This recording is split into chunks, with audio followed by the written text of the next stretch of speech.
धन्यवाद। हरे कृष्णा। ओम अज्ञानतिमिरान्धस्य ज्ञानाञ्जनशलाकया चक्षुरुन्मीलितं येन तस्मै श्री गुरुवे नमः। नमो महावदन्याय कृष्ण प्रेम प्रदायते कृष्णाय कृष्ण चैतन्य नामने गौरतुषे नमः। हे कृष्ण करुणा सिंधु दीन बंधो जगतपते गोपेश गोपिका कांत राधा कांत नमोस्तुते। तप्त कांचन गौरांगी राधे वृंदावनेश्वरी वृषभानुसुते देवी प्रणमामि हरिप्रिय। तवै वास्मि ना जीवामि तया विना इति विज्ञाय राधे त्वं नाय मां चरणान्तकम्। गुरुवे गौरचंद्राय राधिकाय तदालय कृष्णाय कृष्णभक्ताय तद्भक्ताय नमो नमः। वाञ्छाकल्पतरुभ्यश्च कृपा सिन्धुभ्येव च पतितानां पावनेभ्यो वैष्णवेभ्यो नमो नमः। श्री कृष्ण चैतन्य प्रभु नित्यानंद श्री अद्वैत गदाधर श्रीवासादि श्री गौर भक्त वृंद। हरे कृष्ण कृष्ण कृष्ण हरे हरे, हरे राम राम राम हरे हरे। मैं सर्वप्रथम मध्य गुरु पद्म परमाराध्यतम नित्य प्रविष्ट ओम विष्णुपाद अष्टोत्तर शत श्रीमद् भक्ति वेदांत श्री नारायण गोस्वामी महाराज मध्य शिक्षा गुरु पद्म परमाराध्यतम नित्य प्रविष्ट ओम विष्णुपाद अष्टोत्तर शत श्रीमद् भक्ति वेदांत श्री वामन गोसाई महाराज के अभय चरणारविंद में अनंत अनंत कोटि दंडवत प्रणाम कर उनकी अहत कृपा की भिक्षा करती हूँ।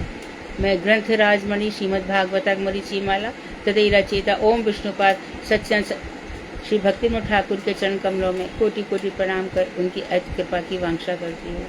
मैं सभी वैष्णवियों के चरणों में यथायुग बंदन अभिवादन दंडवत प्रणाम करती हूँ। तो हमारा रस महिमा तत्व है और इसके बाद रस गरिमा है। और रस गरिमा निश्चित रूप से हमारे हृदय में रस जागृत होना चाहिए, कोई भी रस, क्योंकि रस ब्रह्म वो हैं। और यदि हम और भगवान के अंश हैं, यदि हम में और भगवान में कॉमन फैक्टर है, तो क्या कि हम दोनों में रस होना चाहिए। वो रस से सेवनीय है, रस के द्वारा सेवा किए जाने योग्य हैं। तो जिन्होंने बिना रस के सेवा की उनको भगवान बहुत कम मिले, बहुत आंशिक रूप में मिले। मीराबाई को भी देखो, मीरा ने विष पिया, विष पान करके ठाकुर जी ने उस विष को अमृत बना दिया। शायद उन्होंने हजारों लाखों की है, करोड़ों की है, गजेंद्र की है, लेकिन जो रस से मिलना है ठाकुर जी से वो अलग प्रकार का मिलना है। जो रस से उनका सेवा करता है उसको वो गोलोक धाम में ले जाते हैं। तो हमारे पास रस के लिए, सेवा के लिए क्या चीज होनी चाहिए? हमारे कान होने चाहिए। कान से उनकी कथाओं को बड़े रसपूर्ण हृदय के साथ श्रवण करें। जैसे कि मानो ये लीलाएं हमारी आंखों के सामने हो रही है। हमारे हृदय में, हृदय की जो कंदरा है, हृदय की जो गुफा है, जब उस हृदय की गुहा में जैसे कि माँ को अपने बच्चे से प्रेम होता है, और जैसे कि वृत्रासुर ने कहा है प्रिया और प्रियतम का आपस में प्रेम होता है, उससे भी बहुत अधिक गहरी गुफा में भगवान श्री कृष्ण के प्रति हमारा प्रेम होना चाहिए। ये प्रेम भगवान से छुपा हुआ नहीं रहता, भगवान इस प्रेम को पहचानते हैं, इसलिए तो अंतर्यामी है। और फिर अपने भक्तों के लिए वो बहुत कुछ करते हैं। देखो, पीटी संदर्भ में बहुत सुंदर सुंदर बातें आ रही हैं। उसमें बताया जा रहा है कि जो जय विजय भगवान के पार्षद हैं वो कभी भी भगवान से बैर नहीं कर सकते थे, बल्कि भगवान को वीर रस का आस्वादन कराया है, बाहरी रूप से बैर दिखाया है, बाहरी रूप से। तो भगवान से संबंधित जो कोई भी है, संसार में दुखी स्थिति किसकी है? जो भगवान पर विश्वास नहीं करते। ऐसे नास्तिक लोगों की जिंदगी बहुत बर्बाद है। वो दुख सुख शोक मोह में पड़े रहते हैं, लेकिन भगवान का नाम लेना नहीं चाहते। इनमें से जो ऊपर उठाता है, भगवान का नाम ले लेता है, वो भगवान को प्राप्ति भी कर लेता है। फिर भगवान प्राप्ति के जो सोपान है, सीढ़ियां हैं, उनको हमने जैव धर्म में पढ़ा, उनको हमने चेतन शिक्षामृत में पढ़ा। अभी हमने इसमें भागवत मरीचिमाला में संबंध तत्व, अभिधेय तत्व, प्रयोजन तत्व पढ़ा, और उसी में हम रस में आ गए। तो रस की जो निष्पत्ति है वो विभावों से, अनुभावों से, संचारी भावों से और स्थायी भाव से मिलकर बनती है। स्थायी भाव क्या है? या तो मधुर रस होगा, या वात्सल्य रस होगा, या सखा रस होगा। दास रस में उतना रस नहीं है, क्योंकि इसमें जैसे कि गुरुदेव कहते हैं, हनुमान क्या कभी श्री राम के ऊपर चढ़ सकते हैं? क्या उनके साथ मल्ल युद्ध कर सकते हैं? क्या उनके पलंग पर बैठ सकते हैं? क्या उनके साथ खा सकते हैं? क्या उनके साथ सो सकते हैं? वहाँ मर्यादा है। लेकिन यहाँ पे जो है, तो हनुमान जी के मर्यादा दास रस है, मर्यादा से युक्त है, गौरव से युक्त है। और यहाँ पर जो सखा है वो श्री कृष्ण तो हमारे सखा हैं, उनके साथ उनका मल युद्ध भी चलता है, खाना पीना लूट खसोट सब कुछ चलती है। और भगवान श्री कृष्ण भी देखो, जो उनको शंकर ब्रह्मा इतने शक्तिशाली भगवान मानते हैं, उनको दर्शन भी नहीं देते, उनके वश में भी नहीं आते। 60,000 वर्षों तक जब कमलनाल से निकले, चारों तरफ कुछ दिखाई नहीं दिया, तो कृष्ण तब भी तो दर्शन दे सकते थे ना, लेकिन जल से आवाज करवाई।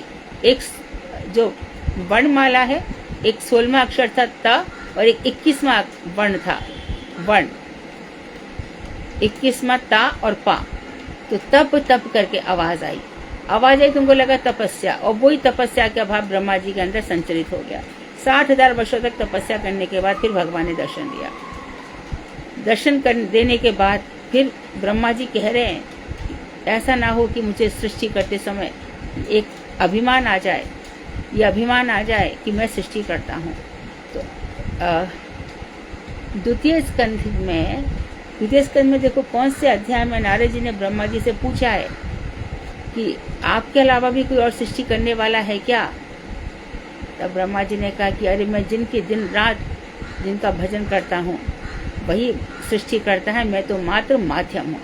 तो वो भगवान सर्वव्यापक हैं, अखंड अनंत अरबों कोटि जीव हैं, उनके हृदय में विराजमान होकर के उनके लिए सुख दुख हानि लाभ सब चीज की व्यवस्था कर रहे हैं, उनके कर्मों के अनुरूप। तो ऐसे भगवान श्री कृष्ण, तो उनका रस कब आता है? जब ब्रज में होते हैं।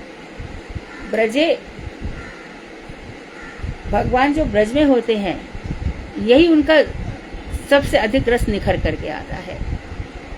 और यहाँ भी जो ब्रज किशोरियां हैं, जो सब 10 से 12 वर्ष के बीच में हैं, इन गोपिकाओं ने जो भगवान श्री कृष्ण की उपलब्धि की है, और वो भी ध्यान रहे कौन से श्री कृष्ण की उपलब्धि की है? राधा सम्मिलित कृष्ण की, राधा से मिले हुए कृष्ण की। अकेले कृष्ण के पीछे गोपियां नहीं भागी हैं, बिल्कुल नहीं भागी हैं। वर्णन सौंदर्य खूब किया है वेणु गीत में, भाव नेत्रों से देख रही है, घर से बाहर नहीं निकली। घर से बाहर निकलने के लिए तो कुढ़ रही है, बार बार कह रही है हिरनियां अच्छी हैं, ये बादल अच्छे हैं, ये देव वनिता अच्छी हैं, जो भगवान को देख सकती है और अपने पति के साथ देख सकती है। हमें तो हमारा पति घर से निकलने नहीं देता, हमारे ऊपर बड़ी नजरें रखता है।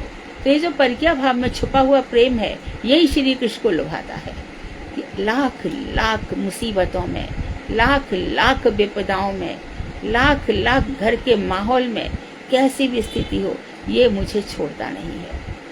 मैं एक लड़की को जानती हूँ, जिसके छोटी सी लड़की है, जिसके घर में बिल्कुल मना है भजन करने के लिए, उसके पिताजी को बिल्कुल पसंद नहीं है। वो लड़की जब घर में सब सो जाते हैं 2 बजे अपनी 16 माला करती है, और दिन में बच्चे सोते कौन रोकता है, दिन में सो लेती है, तो छुप छुप के। तो क्या भगवान उससे प्रसन्न नहीं होंगे? भगवान हमारी सब चेष्टाओं को देखते हैं कि मेरे लिए ये क्या कर रहे हैं। तो इसके जब हमारा ये जो प्रयास हो रहा है, हम जो कथा सुन रहे हैं, कथा कह रहे हैं, कहना भी एक तरह से सुनना ही है, तो ये कथा सुन रहे हैं, उसमें कहीं ना कहीं श्री कृष्ण की कृपा की कोर है। नहीं तो इतना लंबा क्लास चलता नहीं है, इतनी कथाएं कहाँ बताइए किधर चलती हैं, और जहाँ भी चलती हैं वहाँ पर कितना प्रपंचात्मक बातें होती हैं, उनमें कितना स्वार्थ छिपा रहता है, कितनी धन की इच्छा छिपी रहती है, कितनी सारी वांछा छिपी रहती है। यहाँ तो सब निष्कपट निस्वार्थ रूप से भगवान को प्राप्त करने के लिए जो प्रयास किया जा रहा है, उसके लिए तो समर्पण है, सारा उसी के लिए समर्पण है। तो हमें इन बातों को समझना चाहिए कि ये दिन हमारे फिर से नहीं आएंगे, ये दिन फिर से नहीं लौटेंगे।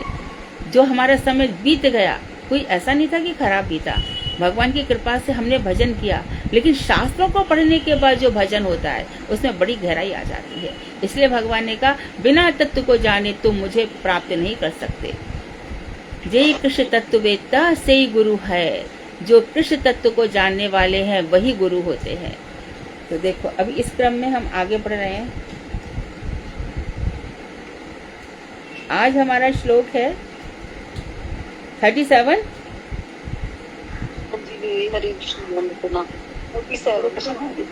37 ना,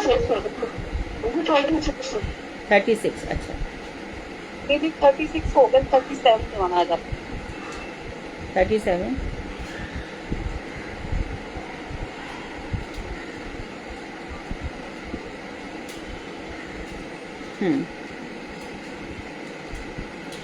कृष्ण वत्सैर संख्या तैरयुत्कृत्य स्ववत्सकान् चारयन्तो अर्वलीलाभि बिजहुस्तत्र तत्र हे तत्र हा। श्री कृष्ण के असंख्य बछड़े थे तथा गोप बालकों के भी अलग अलग बछड़े थे। ध्यान दो लीला पर, उनके भी गोप बालकों के भी हैं और श्री कृष्ण के भी असंख्य। 9 लाख गैयाएं तो थी, पता नहीं कैसे गिनी होंगी, और एक गाय गिनी होगी तो दूसरे दिन गैया ने जरूर बछड़े को जन्म दिया होगा, तो भी 9 लाख। और हमारी किशोरी जी के यहाँ पे 11 लाख गाय थी। तो किशोरी जी बड़े घर की राज दुलारी ऐसे कहा जाता था, और बड़े घर की राज दुलारी थी। वृषभानु राजा की बेटी थी। वृषभानु राजा और नंद बाबा आपस में मित्र थे। तो इस तरह से जो किशोरी जी का भगवान से मिलना था वो भी कोई साधारण बात नहीं थी। दोनों राजाओं के एक बेटा है, एक बेटी है, इसलिए इनके ऊपर अपवाद करना भी इतना आसान नहीं था। फिर भी ब्रज में ऐसी चर्चा चला करती थी। और खुद एक जगह में कहाँ पढ़ रही थी कि राधा जी दुखी हो जाती थी, ये ललिता मुझे कृष्ण से मिलने नहीं देती है। इसमें भी कितना भाव छुपा है। क्यों? उत्कंठा। भगवान से मिलने की ये उत्कंठा वाला जो गुण भक्तों के अंदर आ जाए ना, तो भाव भक्ति बढ़ते बढ़ते देर नहीं लगती। फिर तो भगवान के लिए भक्त रोता है, कलपता है। एक बार जरा कथा सुन रहे हैं, कथा सुनते सुनते कोई आके कहते जरा अरे क्या, थोड़ी देर रुको ना, है ना। तो ये प्रेम के कारण ऐसा होता है। तो जितने बछड़े थे उतने बछड़े उनके सखाओं के भी थे। तो गोप बालकों ने अपने बछड़ों को श्री कृष्ण के असंख्य बछड़ों के साथ एकत्रित करने के उपरांत ये रोज मिला देते थे अपने बछड़ों को भगवान के बछड़ों के साथ। तो उन सब बछड़ों को यूथ में विभाग किया, एक एक झुंड बनाया, और उसके बाद फिर प्रत्येक झुंड को अलग अलग गोप बालकों ने लेकर आगे पीछे चलते हुए एक वन से दूसरे वन में विहार किया। तो ऐसा नहीं कि कृष्ण अपनी गैयाओं को बछड़ों को ले जा रहे हैं, सबके सब मिला दिए, एक कर दिया, और फिर कर इतने मेरे, इतने तेरे, इतने तेरे, इनको लेकर के एक वन से दूसरे वन में घास चराने ले जाते थे। और ये गैयाओं बछड़ों को पता चल जाता था कि घास कहाँ अधिक है, गैयाओं को भी पता चल जाता है। तो एक वन में जब फिर से घास उगेगी तब से वो दूसरे वन में ले जाते थे। इसके बाद बता रहे हैं, यदि दूरम गता कृष्णे वंशोभेक्षणायतम अहम पूर्वमिति संस्पृश्य रेमिरे। यदि कृष्ण वन की शोभा देखते देखते कुछ दूर चले जाते तो पहले मैं छूंगा, इस प्रकार से आपस में सब ग्वाल बालों में होड़ लग जाती और सबके सब ग्वाल बाल श्री कृष्ण की ओर दौड़ पड़ते तथा उन्हें स्पर्श करके परम आनंदित हो जाते। तो भगवान यदि आगे चले जाते और ग्वाल बाल पीछे रह जाते तो कृष्ण कहा है, कृष्ण, अरे कृष्ण वो खड़े हैं, तो सब पहले मैं जाऊंगा। छोटे छोटे बच्चे कृष्ण को छूने के लिए पहले भाग जाते। तो कल हमने देखा था कि किस तरह से गुलेल इत्यादि खेलते थे और मेढकों की तरह आवाज करते थे, खुदक के चलते थे, कोयलों की कूकू करते थे। छोटे छोटे बच्चे कैसे खेलते हैं, और यहाँ भी ऐसे होड़ लग जाती थी। और कह रहे हैं, प्रधावन्तो गच्छन्तः साधु हंसकै बकैरूपविशन्त्यश्च नत्यन्तस्य कलापिभिः। और कभी कभी वे, हाँ आ ही रहा है मैं जो बोलती हूँ, पक्षियों की छाया के साथ साथ दौड़ने लगते। पक्षी की छाया, पक्षी जा रहा है उसके नीचे जो छाया पड़ रही है उसके साथ साथ दौड़ते।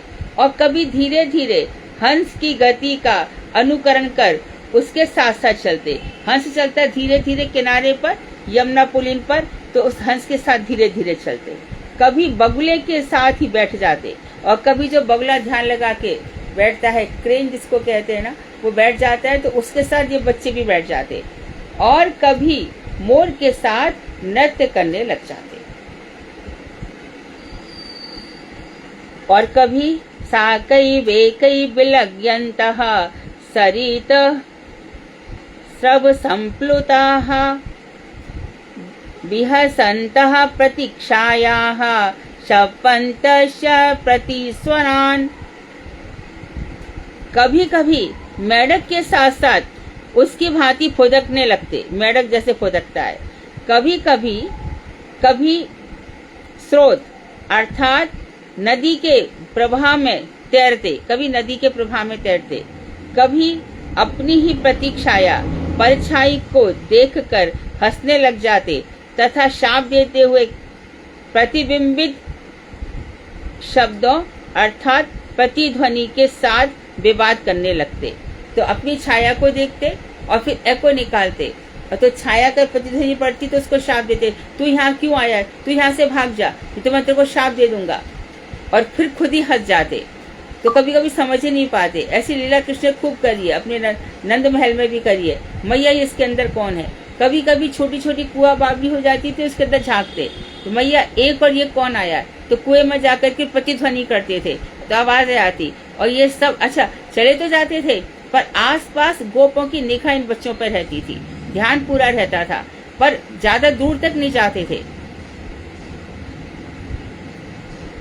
इसके बाद बता रहे हैं, यत् पाद पांसुर्वज बहुजन्म कृक्षतो धृतात्मभि योगिभि राप्यत लभ्यः सा एव यद दृग विषया स्वयं किं वर्णयते दिष्टमहो ब्रजौकसाम्।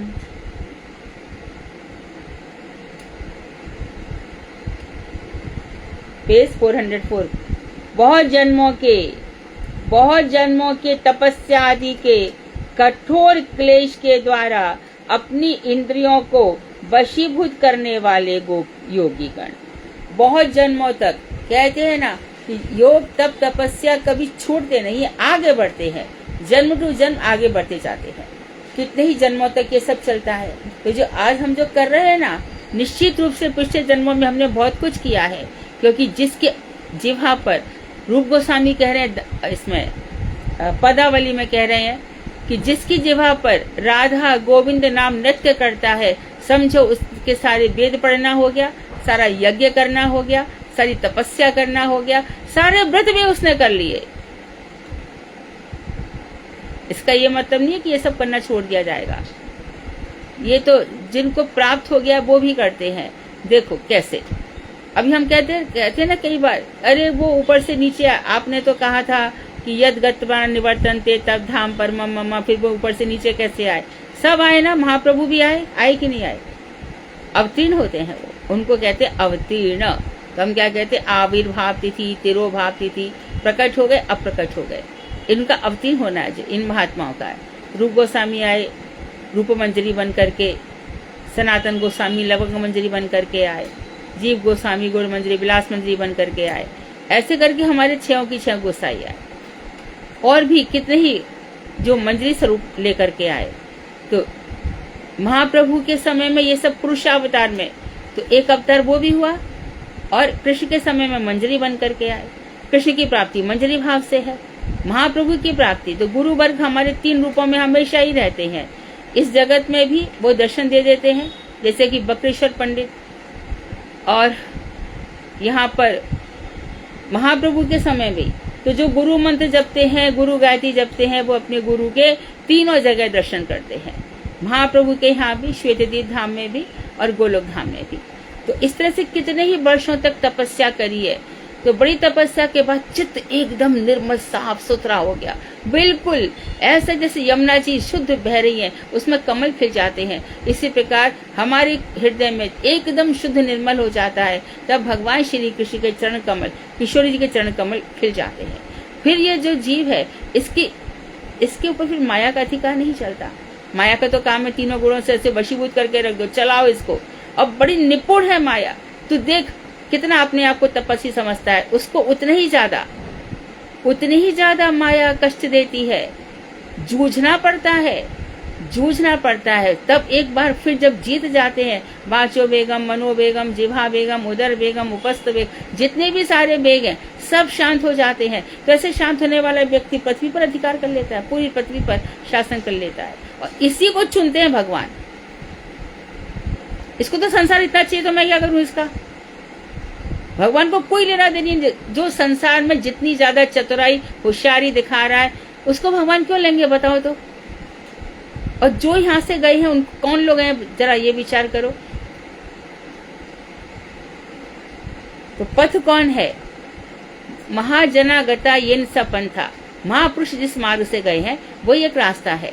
तो भगवान चुन चुन कर लेते हैं। यमवेश वृणुते तेन लभ्य, भगवान जिसका वर्ण करते हैं उसी को अपना ज्ञान देते हैं। तो भैया आपने तो वेदों में, उपनिषदों में, पुराणों में बहुत सारी अपनी बातें बताई हैं, हम क्या करें?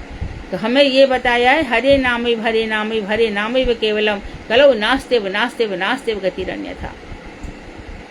हमें ये बता दिया, हरि नाम करते जाओ, हो जाएगा तुम्हारा। और उधर खुद भगवान श्री कृष्ण ने विभीषण से कहा, किससे कहा कि तेरे जनक, सुता, बाप, बेटा, बेटी, इन सबकी ममता ताक बटोरी, सबकी ममता बटोर के मेरे चरण में अर्पण कर, तो मैं मानू कि तू मेरा दास है। ममता तो नहीं है, अरे बड़ी ममता अटक रही है हमारी तो भैया। अरे देखेंगे बाद में, पहले बच्चे की शादी हो जाए फिर ममता हट जाएगी हमारी। अरे एक बच्चा हो जाने तो फिर ममता हट जाएगी। अरे बेचारी बहू भी नौकरी करती है, बेटा भी नौकरी करता है, कैसे हट जाए? देखना तो पड़ता है। पूरा ही जीवन एक परिवार है ना। पहले खूब कमा लिया, खूब बड़े खुश है भैया, खूब बड़े बड़े घर ले लिए बॉम्बे में, खूब बड़े बड़े घर ले लिए। अब सेट हो गए। बड़ा बेटा, बहू ने नौकरी कर ली, बच्चे बड़े हो गए, चलो। छोटा बेटा, उसकी शादी हुई, अब नौकरी करी, अब वो छोटे छोटे बच्चे हो गए, बैठ के रोटियां बना रही है। 70 साल हो गए, 80 साल हो गए। ये छूटता है क्या? कभी नहीं छूटता, कभी भी नहीं। इसको तो अभी छोड़ो तो अभी छूट जाए, और सोचते रहो तो कई जन्मों तक भी नहीं छूटेगा। कल कथा में थोड़ा सा साधना जी ने बताया होगा कि जब ये बताया था कि नहीं आपने, जब ये प्रियव्रत, देखो प्रियव्रत जब बैठे थे वहां पर तो नारद जी भी आए थे और स्वयंभू मनु भी बैठे थे वहां पर, दोनों ही बैठे थे उधर। उसी समय ब्रह्मा जी आए हैं, क्योंकि स्वयंभू मनु चाहते कि मेरा राजपाट ये संभाल ले, मैं यहाँ से चला जाऊं। नारद जी की इच्छा नहीं कि राजपाट संभाले, क्योंकि वो भजन मार्ग में थे। पर ब्रह्मा जी ने आके उनसे कहा कि घर संभालो प्रियव्रत, लेकिन तुम घर में रहो, गृहस्थी में रहो, गृहस्थी में मन मत लगाना, अनासक्त भाव से रहना। तो अनासक्त भाव से कल बताया था साधना जी आपने, ये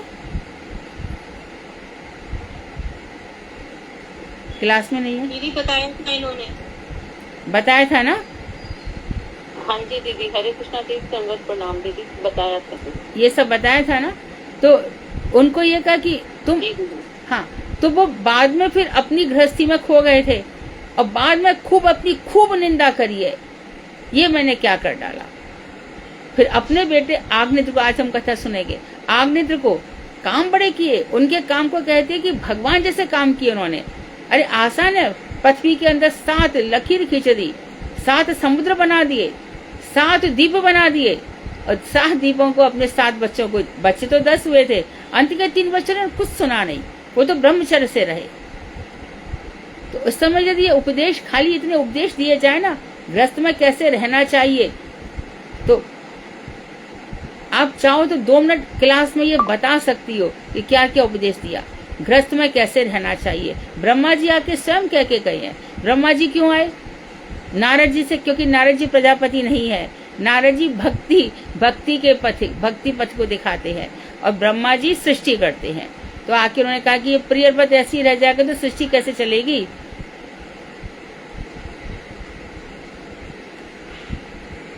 तो बहुत जन्मों के तप आदि के कठोर क्लेश के द्वारा अपनी इंद्रियों को वशीभूत करने वाले योगी गण जिनकी चरण रेणु को प्राप्त करने में सक्षम नहीं होते, भगवान की चरण धूल मिल नहीं सकती, तो वही स्वयं भगवान जिनकी आंखों के दर्शन का विषय होकर रहते हैं, उन ब्रजवासियों के सौभाग्य का और क्या वर्णन करूं। तो जिन आंखों के विषय उनकी आंखों के सामने रहते हैं, जिनको बड़े बड़े योगी कई कई जन्मों से पा नहीं पाते। जन्म जन्म मुनि जतन कराई, अंत काल मुख निकसत नाही। जन्म जन्म मुनि कितने यत्न करते हैं भगवान का नाम निकले उनसे, लेकिन नहीं निकलता। बड़े बड़े भक्त भी अंत में अरे मैया, अरे मम्मी, ये हाल है। सच्चाई में देखोगे। अच्छा, आत्ममंथन सच्चाई के साथ करो तो हम सुधर सकते हैं, नहीं तो जैसे है वैसे ही रहेंगे। हमारा भजन दूसरों को दिखाने के लिए नहीं है, अपने लिए है। मैं ऐसे करती हूँ, मैं वैसे करती हूँ, ये सब नहीं। हर वक्त भगवान की कृपा का अनुभव करो। ये पिछले जन्म में जो बच्चे थे वो जाने कौन से कर्मों के कारण न जाने कहाँ विलुप्त हो गए, और इस जन्म में जो बच्चे हैं ये भी न जाने कहाँ विलुप्त हो जाएंगे। और अभी अभी तो कोई सौभाग्यशाली होंगे, भाग्यशाली, जिनके बच्चे अभी से अपना रूप दिखा दिया होगा कि हमारे लिए ज्यादा वो मत करना, हम तुम्हारी किसी काम नहीं आने वाले, अपना तुम खुद देखो। हमारे पास हमारी खुद की समस्या है, हम तुम्हारा क्या देखेंगे। किसने कहा था हमको पैदा करो? तो मैं तो कहती हूँ तो बहुत ही सौभाग्यशाली लोग हैं। कल तो तेरे को छोड़ना ही था भैया, मैं आज ही छोड़ता हूँ तेरे को, चल।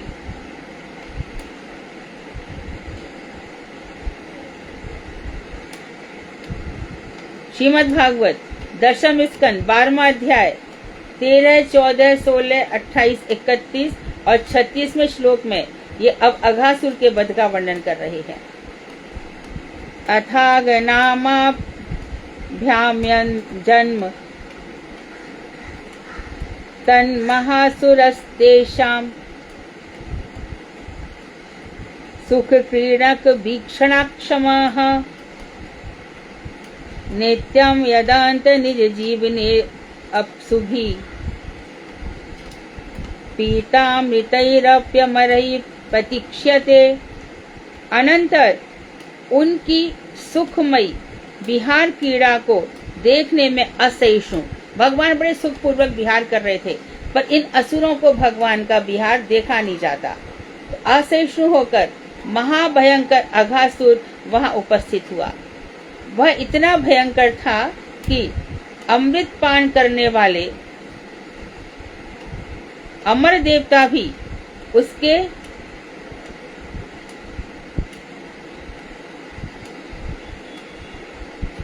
हाथों से अपने जीवन की रक्षा के लिए सदैव सतर्क रहते थे। अमर मतलब देवता भी, इतना भयंकर था ये। देखो कंस के पास कैसे कैसे असुर थे।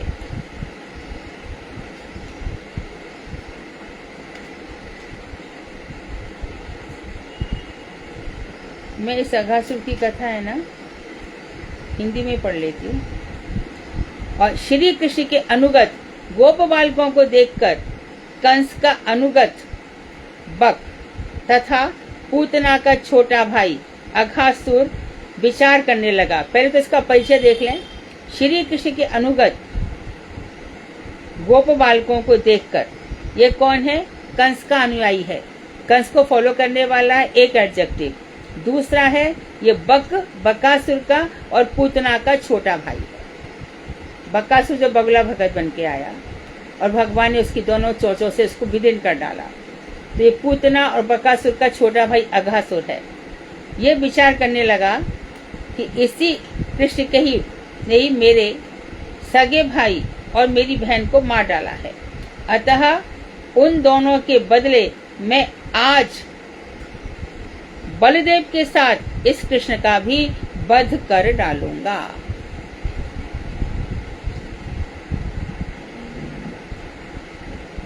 यह अघासुर का परिचय है, पृष्ठ पर ध्यान देंगे। इसके बाद बता रहे हैं, इस प्रकार निश्चय करके वह दुष्ट असुर महापर्वत के समान, विशाल पर्वत के समान स्थूल, बहुत विशाल, 1 योजन विस्तृत, बहुत बड़ी अजगर का शरीर धारण करके और मुख फैला करके, मुख को फाड़ करके श्री कृष्ण को निकलने की आशा से मार्ग के बीच में ही लेट गया। बड़ा आकर्षण हुआ। तो ये 1 योजन विस्तार, अब किसी ने सोचा भी नहीं होगा कि कोई जीव इतना बड़ा भी हो सकता है। तो गाल वालों को बड़ा आकर्षण हुआ और उसने एक तो जो अपना मुख था, एक तो नीचे, एकदम नीचे ले गया और एक ऊपर ले गया। तो हमारे गोप बालकों को लगा कि गुफा है और उसके अंदर घुस गए। शायद आगे बताएंगे, देखते हैं। भूत, भविष्य और वर्तमान को जानने वाले श्री कृष्ण इस दुष्ट के जीवन का नाश भी हो जाए और संत स्वभाव वाले, जो सीधे साधे मेरे भोले भाले, जो मेरे सखा हैं, इन बालकों की हिंसा भी ना हो, ये मर भी जाए और मेरे बालकों को, मेरे सखाओं को कुछ भी ना हो। ऐसा क्या किया जा सकता है? यह सोचकर भगवान ने उसके मुख के भीतर प्रवेश कर गए। तो इसके पहले की कथा ये है कि इसका चार्म इतना सुंदर था, लग रहा था कि कोई गुफा है। तो भगवान से पूछा भी नहीं, पूछने से पहले कृष्ण ये सुंदर गुफा, बड़ी सुंदर, क्या हो गया? क्या कुछ लाए आप? कुछ लाए हैं क्या?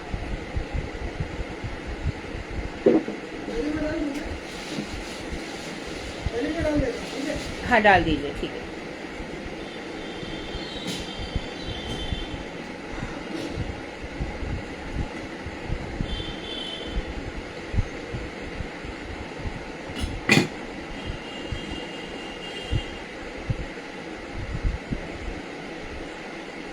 तो भगवान से पूछा भी नहीं और ये सब घुस गए अंदर।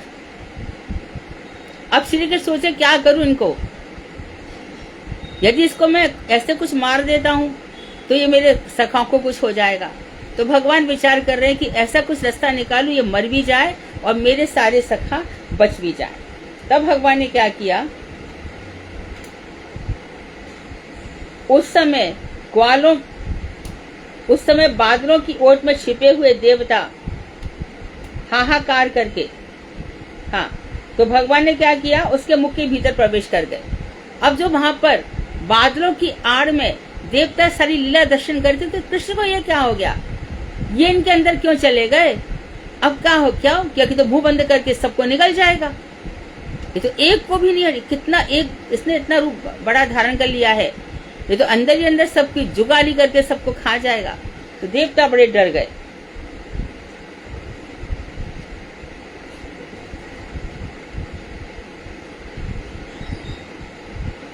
तथा अघासुर के बांधव कंस आदि राक्षस आनंद पूर्वक बहुत अपना आनंद प्रकट करने लगे, बड़े खुश हो गए। अविनाशी भगवान श्री कृष्ण ने इस हाहाकार ध्वनि को सुनकर गोवत्स बछड़े और गोप बालकों सहित उन्हें शीघ्र ही मार देने की इच्छा करने वाले इस अघासुर के गले में अपने आप को वर्धित करना आरंभ कर दिया। अब देखो अघासुर को कैसे मारा, गले में ही भगवान, जिसका गला था जितना बड़ा, भगवान ने अपना शरीर उतना ही बढ़ा दिया।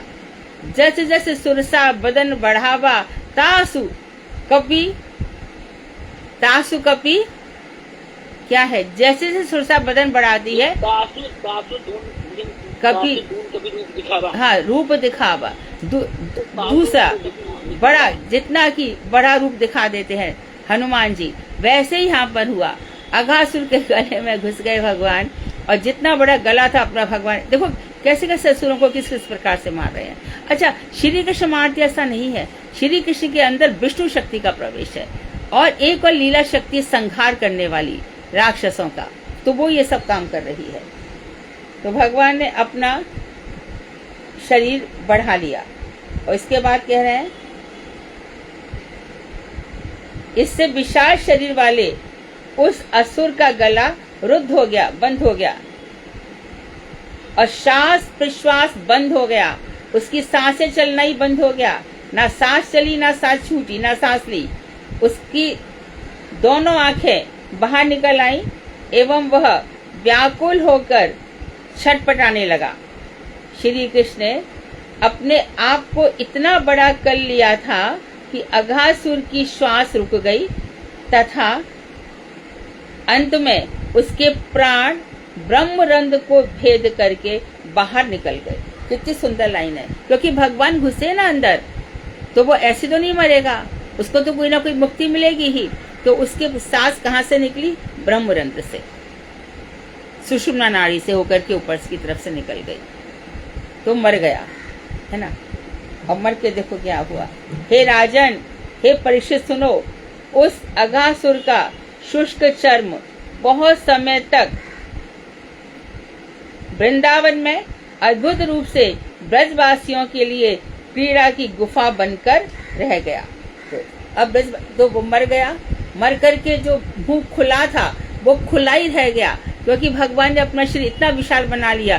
फिर पहले ठाकुर जी आए और ठाकुर जी के बाद फिर सारे बालक उसमें से बाहर निकल आए। तो इस तरह से अघासुर का वध हुआ। श्रीमद् भागवत के 10वें स्कंद के 13वें अध्याय के 5, 6 और 11 से 13 में श्री कृष्ण ने गोप बालकों से कहा, अहो अति रम्यम पुलिनम वयस्याः। तो यहाँ पे, अरे मेरे प्रिय मित्रों, अहो यमुना का यह किनारा, यह पुलिन अति रमणीय है। यहाँ हमारी खेलकूद संपत्ति स्वरूप, यानी सब प्रकार की क्रीड़ाओं के उपकरणों से विभूषित है।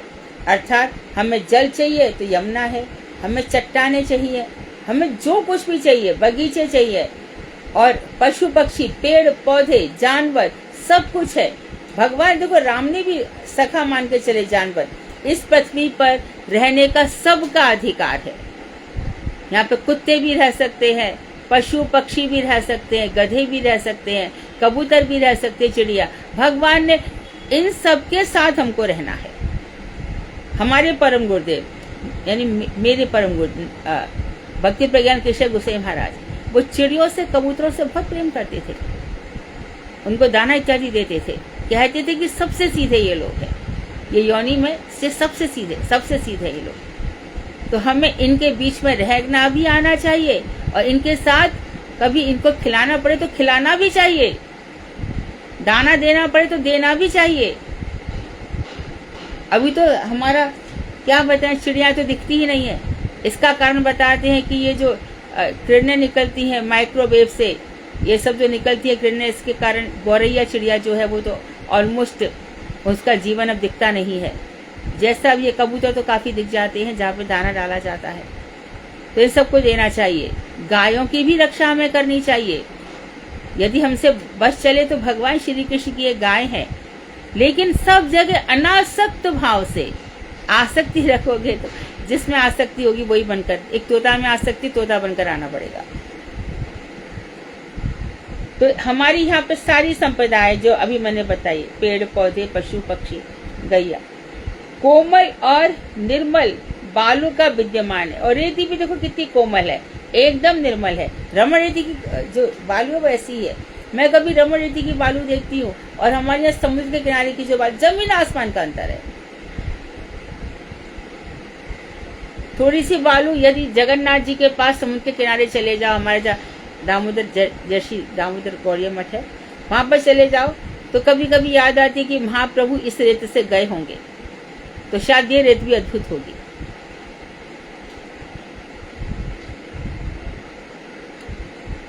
सरोवर में प्रस्फुटित नवजात कमलों की गंध से आकृष्ट भ्रमर क्या क्या है उनको दिखाई दिया कि सरोवर में कमल खिल गए हैं, नवजात, अभी अभी कमल खिले हुए हैं और उसकी गले से भौरे आकृष्ट हो गए हैं, तथा पक्षियों की ध्वनि प्रतिध्वनि सभी से वृक्ष सुशोभित हो रहे हैं। पक्षियों की ध्वनि कुहू कू, तो कुहू कू आवाज में कुहू कू की आवाज आती है, ध्वनि होती है। जब सुबह 5 बजे आप किसी वॉकिंग पर चले जाओ, किसी पेड़ वेड़ के नीचे, वहां पर जो पक्षियों का कलरव है कितना सुंदर होता है।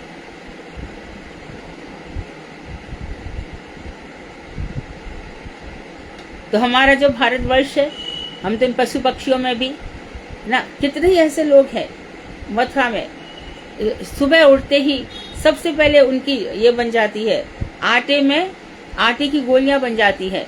और अभी तो नाव वाले इतने खड़े रहते हैं, इससे कछुआ दिखाई नहीं देते। पहले इतना नहीं था। हमने खुद ने कछुओं को गोलियां खिलाई है। कछुओं को गोली खिलाओ। सुबह की रोटी जरूर, चाहे ठाकुर जी का भोग लग के जाए, गैया को जाएगी। अभी तो हमारे यहाँ तो किसी गैया को रोटी दे तो पहले पूछते हैं इसमें क्या मिला है, और वो ठीक भी है, क्योंकि गाय के साथ दुर्व्यवहार होता है, कोई कुछ भी खिलाया जाता है तो आजकल देख सुन के दिया जाता है। और अंतिम रोटी कुत्ते की होगी। और गली में कुत्तों का नाम ऐसा ही नहीं होता कि उसको कोई कुत्ता, कोई नहीं कहता था। हीरा, मनिया, चनिया, जो मना उसका नाम होता था। तो यहाँ पर देखो भगवान श्री कृष्ण ने स्पष्ट किया है कि हमें वृक्षों से, पशु पक्षियों से सबसे प्यार करना चाहिए। हमारे जब महाप्रभु रांची के आगे झारखंड के रास्ते गए तो उनकी हरी ध्वनि से कौन आकर्षित नहीं हुआ। वहां पे देखो बाघ के भी चिन्ह है, वहां पे सांप के भी चिन्ह है, महाप्रभु के हजारों पैरों के चिन्ह है। तो इसलिए यदि वॉकिंग करते हो तो उस समय जोर जोर से हरे कृष्ण कृष्ण कृष्ण हरे हरे, हरे राम राम राम हरे हरे। निश्चित रूप से जितने भी पेड़ पौधे हैं, उनके जो शाखाएं प्रशाखा हैं, पात पत्ते जो भी हैं, उन सब का कल्याण होगा ही होगा। चलते फिरते कितना कल्याण हम कर सकते हैं, कितना ही। बस अपने आप से ऊपर उठो, अपने आप से बाहर निकलो।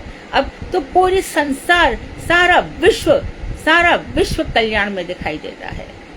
और हमारे खुद हृदय से आवाज आती है, सर्वे भवन्तु सुखिनः, सर्वे सन्तु निरामयाः, सर्वे भद्राणि पश्यन्तु, माँ कश्चित् दुख भाग भवेत्। सभी सुखी हों, सभी निरोगी हों, सभी कल्याण देखें, कोई भी दुख का भागी ना हो। हम सबको मिलजुल, कभी किसी को ठगने की इच्छा मत करो, कभी किसी को लूटने की। सच बता रही हूँ, बहुत भुगतना पड़ता है, बहुत झेलना पड़ता है। भगवान आदि व्याधि दुख दारिद्र से ऐसा भर देते हैं ना, छोड़ते नहीं। ऐसा नहीं कि एक ही जन्म में, जैसे यूट्यूब है ना, ऊपर से चल रहा है, नीचे से निकल रहा है। होगा ही होगा, झेलना ही पड़ेगा।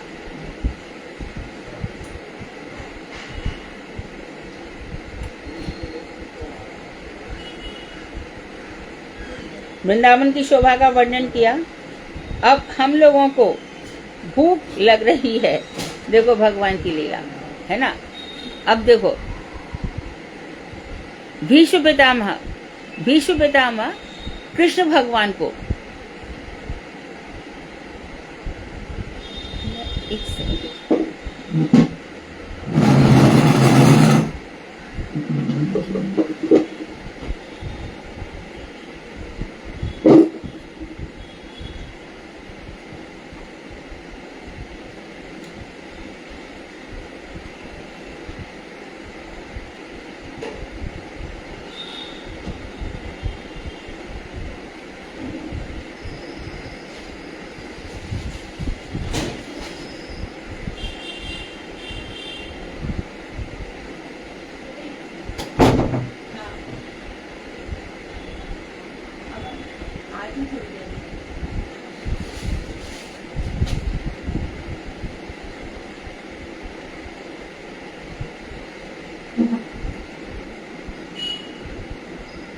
तो देखो जो भीष्म पितामह थे, उनको लगा थोड़ी देर के लिए भी कि भगवान को भूख भी लगती होगी, प्यास भी लगती होगी। ये तो भगवान है, और लेके खूब सारे तीर मार दिए ठाकुर जी के।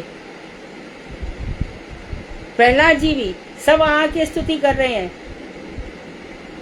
प्राची को लगा थोड़ा इनको भूख प्यास लगती होगी, लेकिन हमारे भगवान जब लीला करते हैं तो घर के ठाकुर जी पानी भी मांगते हैं, भूखे, मुंह भी सूखता है, पसीना भी गिरता है, सब कुछ होता है। भाव से पूजा की बात है, प्रेम से पूजा करके देखो तो तुमको लगेगा आज मेरे भगवान कुछ तो बात है, कुछ तो दुखी हो रहे हैं। क्या नहीं मिला आज इनको, अरे आज मैंने ये खिलाना भूल गई, आज ऐसा हो गया। उनको सर्दी भी लगती है, इसलिए उनको गद्दे रजाई भी बिछानी चाहिए, गर्मी भी लगती है। तो यहाँ भगवान ने लीला करके बताई, नरबत लीला कर रहे हैं ठाकुर जी। दीदी आपको बहुत अनुभव होते होंगे ना गोवर्धन गिरधारी के साथ, आपको तो बहुत अनुभव होते होंगे। कामनी भाभी आप कहाँ थी इतने दिनों से? बस मैं घूम रही थी, कभी किधर कभी किधर। अच्छा, तो हाँ। आप अनुभव भी बता दिया करें कि ऐसा वो गिरिराज जी ने आज ऐसा बोला, गिरिराज किया, ये खाती। अनुभव तो बताऊं सभी को होते हैं, है ना? नहीं तो कोई भजन में आगे बढ़ेगा ही नहीं। भगवान अपनी अनुभूति सबको कराते हैं। नहीं, आप बहुत मतलब नजदीक हो ना, मतलब मैंने देखा आपके गिरिराज जी कितने सुंदर है, कितने सजाते हो, और कितना तो आपको ज्यादा सपने में भी आते होंगे, अनुभव भी होते होंगे। सुनो, हरे कृष्ण दीदी। हाँ हाँ, हम लोगों को भूख लग रही है, अतः हमें यहाँ पर भोजन कर लेना चाहिए। अब ये हमारी ब्रह्मा मोहन लीला आ गई। देखो, ये भोजन की बात आ गई, क्योंकि अब दिन भी बहुत चढ़ गया है। जब तक हम भोजन करते हैं तब तक बछड़े भी पास ही में घास इत्यादि धीरे धीरे चरेंगे और हम यमुना का जल भी पान कर लेंगे। ये सब भगवान ने प्लान किया वन भोजन का। कृष्णस्न वृष्णक। तो अब यहाँ पर बता रहे हैं, उस विपिन में सखाओं के बीच में श्री कृष्ण बैठ गए। उनके चारों ओर ग्वाल वालों ने बहुत सी मंडलाकार गोलाकार पंक्तियां बना ली। चारों तरफ गोल गोल गोल गोल, सब एक के पीछे एक गोल ऐसे बैठ गए और कृष्ण एकदम बीच में बैठ गए। सबके मुख विकसित नेत्रों वाले श्री कृष्ण की ओर थे। यदि प्रश्न हो कि यह कैसे संभव हो सकता है, कोई तो भगवान की पीठ की तरफ होगा, पर आश्चर्य की बात यह थी कि सभी को श्री कृष्ण का मुख दिखाई दे रहा था। यदि नहीं दिखाई देता तो कोई भी, सब लड़ते आपस में, मैं सामने कृष्ण के सामने बैठूंगा, मैं कृष्ण के सामने बैठूंगा। परंतु जो जहाँ बैठ जाता है। इसी प्रकार से जब जगन्नाथपुरी में महाप्रभु के दर्शन के समय भी ऐसा ही हुआ, सभी को महाप्रभु के दर्शन हो रहे थे। और यहाँ भी ऐसा ही हुआ, यद्यपि ये लोग सब एक के बाद एक गोलाकार में बैठे हैं, और लेकिन सबको भगवान श्री कृष्ण के दर्शन हो रहे थे। तो उसका उत्तर बता रहे हैं कि प्रीति के कारण सभी के सामने बैठकर उनके द्वारा लाए गए भोजन का आस्वादन करने की इच्छा करने वाले भगवान की सत्य संकल्प रूपी जो शक्ति है, सत्य संकल्प शक्ति, उसके द्वारा अचिंत वैभव के कारण उस समय मुख आदि अंग समूह सब और ही प्रकाशित होने लगे। तो भगवान की अचिंत शक्ति के प्रकाश ने क्या किया कि मुख ही नहीं, भगवान के वक्षस्थल, भगवान के हाथ, भगवान जिस तरह से बैठे हैं, सारे श्रीअंग सब सखाओं को दिखाई देने लगे। जो जहाँ बैठा था उसको वहीं दिखाई देने लगे। उस वन भोजन के समय श्री कृष्ण के साथ बैठे हुए सखागण ऐसे सुशोभित हो रहे थे मानो कमल की जो बीच में है वो कमल का पराग है, कमल की कणिका है, उसके चारों ओर उसकी छोटी बड़ी पंखुड़ियां सुशोभित हो रही हैं। सारे ग्वाल बाल क्या थे, उस कमल की पंखुड़ियां थे, और बीच में जो नेक्टर होता है पराग, श्री कृष्ण उस पराग के समान थे। यज्ञों के एकमात्र भोक्ता, तो सारे जो यज्ञ है, वासुदेव परा मखाहा, वासुदेव परा वेदाहा, तो जो मख या अर्थात यज्ञ सब वासुदेव के परायणी है। सारे यज्ञों का फल वहीं पर जाता है। भगवान श्री कृष्ण ने गीता में स्वयं कहा है कि सुनो अर्जुन, सारे यज्ञों का फल मुझे प्राप्त होता है। और जो लोग मूर्खतावश, ये कहा भगवान ने मूर्खतावश, और थोड़ा सा और कहा था अल्पज्ञ है परंतु अपने को विद्वान समझता है, ऐसे अल्प ज्ञानी देवी देवताओं की पूजा करते हैं, परंतु वो पूजा मेरे पास आ जाती है, पूजक नहीं आता। तो जितने भी यज्ञ पूजा सब जितने भी विधि विधान है, सारे अर्चन उपादान सब कृष्ण के पास चले जाते हैं। लेकिन क्योंकि वो कृष्ण के पास जाना नहीं चाहता, इसलिए कृष्ण उसको अपने पास लेते नहीं है।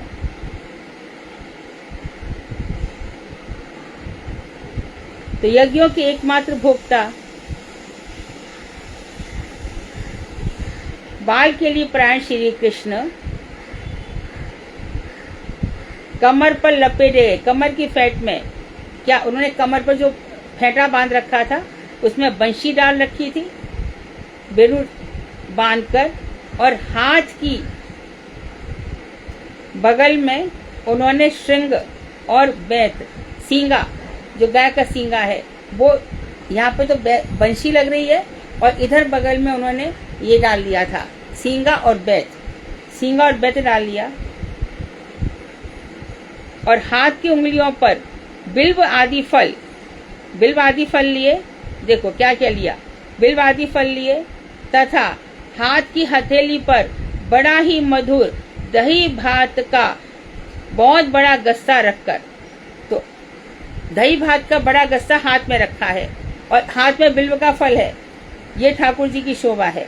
और फिर क्या कर रहे हैं वो, चारों ओर स्थित मित्रों को विनोद भरी मनोरंजन भरी बातों से हंसाते हुए दाएं हाथ द्वारा यानी छोटे छोटे ग्रास लेकर भोजन करने लगे। तो उन्होंने बड़े हाथ में दही भात रख लिया और यह बिल्व फल रखा।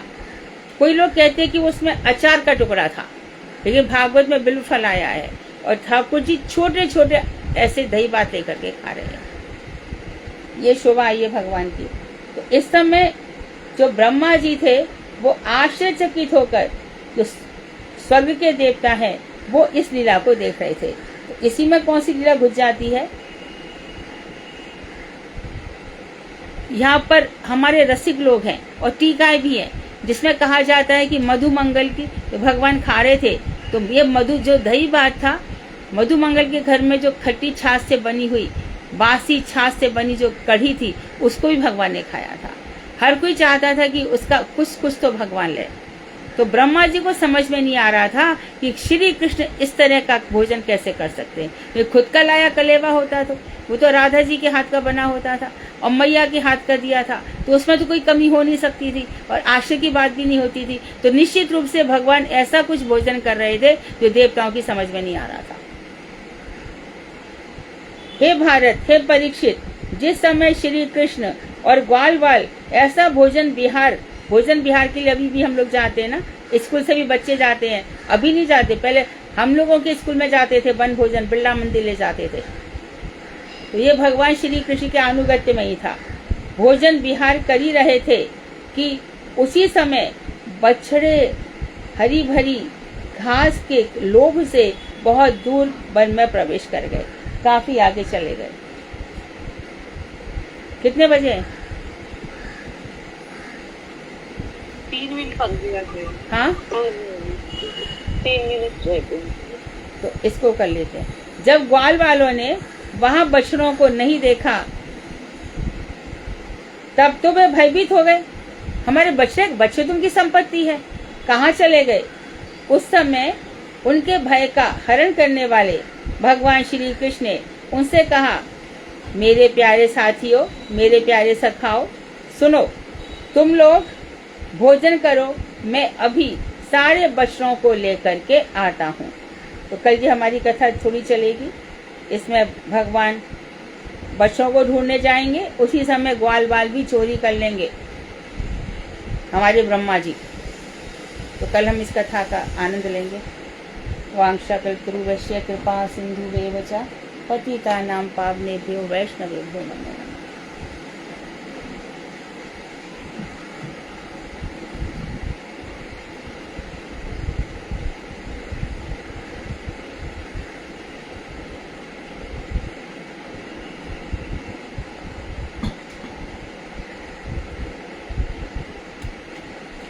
हरे कृष्णा दीदी, दंडवत प्रणाम। हाँ, दीदी ये बिल्व फल कौन सा होता है?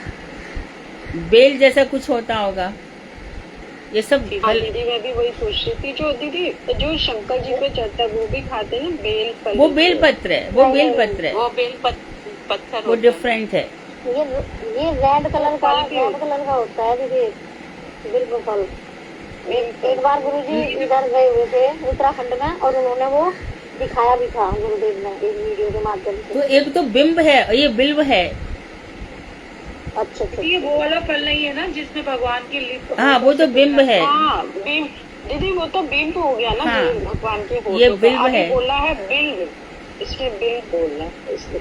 देखना गूगल पे इसका इंग्लिश नाम होगा जरूर। हरे कृष्णा दीदी, दंडवत प्रणाम। हाँ, दीदी हमारे पास ही है ना ये बिल्व का जो वृक्ष है, जब ये पक जाता है ना, हाँ। तो ये अंदर से बड़ा मीठा होता है ये। अच्छा। इसका पान, हाँ जी, खाते हैं दीदी इसको। हाँ, खाते तभी भागवत में आया है ना। हाँ जी हाँ जी, हाँ। ये वही बिल्व है दीदी। कैथे जैसा रूप होता है इसका, क्या था जैसा, इसे क्या होता है दीदी? गूगल पे तो बेल पत्र को बोला है, बेल पत्र। हाँ जी दीदी, वही होता है बेल पत्र, बिल्व। हाँ, तो बेल पत्ते पे फल भी आते होंगे, सही बात है। हाँ बिल्कुल। जी, ये वही है दीदी, हमने खाया हुआ है बहुत ज्यादा। फल होता है, पत्ते चढ़ाते हैं सूखी को। हाँ दीदी, उसका ही तो शरबत बनता है ना, बेल का शरबत। हाँ जी, बेल फल का जूस बनता है वाला। हाँ, काफी बड़ा बड़ा फल होता है दीदी ये। हाँ, तो बेल का तो शरबत बनता है। हाँ, तो फिर भगवान ने हाथ में उसका, छोटा छोटा खरबूजा के जैसा होता है वो। हाँ, तो उसका जो गूदा होगा वो भगवान ने अपने हाथ में रखा होगा, ऐसा है। बेल पत्थर, आम भाषा में बेल पत्थर बोलते हैं। हाँ, बिंब और अंदर से बिल्ब अलग। केसरी कलर का होता है, ऑरेंज कलर का अंदर से होता है।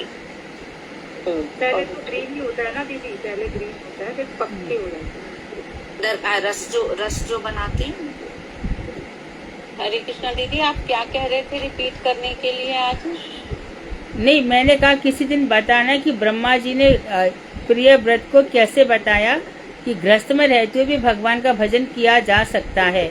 ऐसे 65 श्लोकों में भगवान की कथा मुझे याद है अच्छे से। जी दीदी, ठीक है दीदी। दीदी कहते हैं कि जिस घर में मतलब कुत्ता होता है, उस घर का भगवान प्रसाद ग्रहण नहीं करते, क्या ये सच है? हाँ, ये सच है। जो कुत्ते का स्पर्श करेगा वो नरकगामी होगा, ये महाभारत में भी लिखा है और सभी जगह ऐसा वर्णन, पुराणों में भी ऐसा आता है। कुत्ते का स्पर्श वर्जनीय है। और भी कोई जानवर का? और किस जानवर को पालते हो? गैया को तो भगवान ने खुद कहा है। हाँ, वो तो किसी जानवर को घर में नहीं पालना है, किसी को भी नहीं। अच्छा,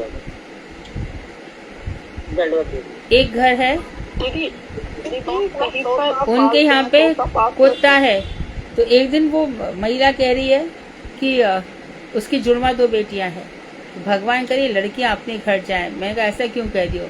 तो मैं तो अपने पता नहीं उसने कुत्ते का नाम क्या रखा था, मैं तो इसके सारे अपना जीवन निकालूंगी।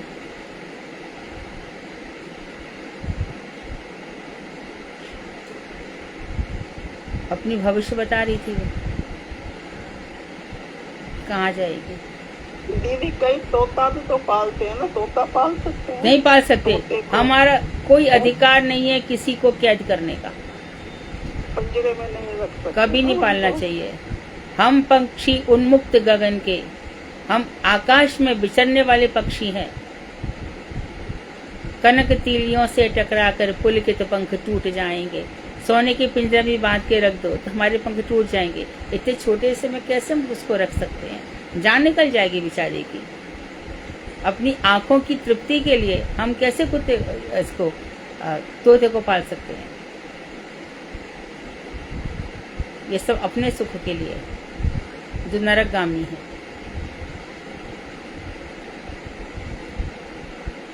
दीदी कई लोग तो मच्छियाँ भी पालते हैं, और अरे लेकिन वो तो वो सब बंदर भी, हाँ, नरकगामी जाएंगे। मच्छी भी पालते हैं, मुर्गियां भी पालते हैं, वो बिजनेस करते हैं, उनका इससे कोई लेना देना नहीं है। छोटा सा बंदर भी लाके पालते हैं दीदी, मेरी फ्रेंड के घर में था वो। हाँ, ऐसा करते हैं। हरे कृष्ण दीदी, दंडवत प्रणाम। हाँ दीदी ठाकुर जी की इतनी सारी गैया थी, तो मैं तो जब मतलब जाती थी बाहर चलने में, तो यहाँ को दूर दूर तक, बहुत दूर दूर तक जाती होंगी ना दीदी। भगवान श्री कृष्ण की अचिंत्य है ना, भगवान श्री कृष्ण की अचिंत्य शक्ति से ये सब संभव है। तो रास भी तो 100 करोड़ गोपियों के साथ हुआ है, तो 100 करोड़ लोग अकेले वृंदावन में आ गई क्या? तो भगवान की इच्छा से धरती का विकास हो जाता है। मैं सोच रही हमारे गाजियाबाद तक भी आती होगी गाय लेकर ठाकुर जी। दीदी जेवर भी उन्हीं में आता है, गैयन के उनमें बताते हैं। दादा जी ने बताया कि ये जेवर भी भगवान की गैयन के उन्हीं में आता है, बहुत दूर दूर तक गैया वो होती।